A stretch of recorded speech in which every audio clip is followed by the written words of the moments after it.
Summer's here, and that means more boats on South Carolina's beautiful waterways. But before you head out, do you know the rules? We'll break down the essential boating laws and safety tips every boater needs to know to stay safe and legal. Let's welcome back Scott Suspaniak, Recreational Boating Safety Specialist for the U.S. Coast Guard 7th District, and Coast Guard Lieutenant Cody Ginwright. Glad to have you gentlemen here with us.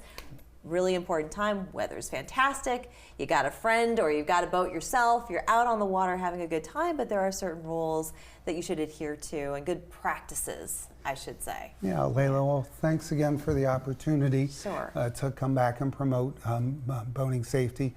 I've been boating since 1981, maybe, and it's a passion of mine, and it's fun, and we certainly encourage folks to enjoy the great coastal waters and the lakes in our state of South Carolina, but there's certainly some risks involved, and then when people are getting ready to go out and have fun, they're perhaps not thinking about the Fun risks. usually equals drinking. Yeah, and we want to avoid alcohol and recreational drugs in the boating world, in the boating environment. We like to say save it for after the trip. What are the laws surrounding that, though? Because it's not illegal to have alcohol on your boat, No, but like the laws, it's a blood alcohol content, similar to the highway blood alcohol content.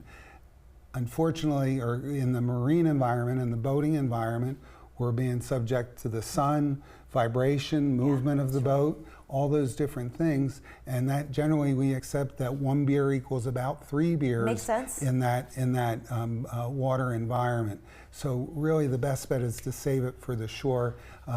The person operating the boat, the captain, they need to not have any alcohol. Be sober all the time, They need to be sober. But the passengers too, they need, we've learned that a passenger under the influence is more likely to get hurt. Because they can fall overboard.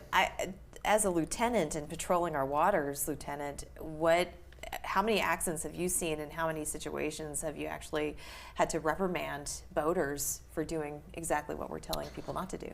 Unfortunately, too many to count. So, like, we call them like sea stories in the Coast Guard and things like that, where we go on the search and rescue cases and that's such a nature. And I remember there was one in Panama City where there was a little girl and they were doing bow riding. Drinking was involved in things like that, and she actually got swept underneath the vessel and got hit by a prop.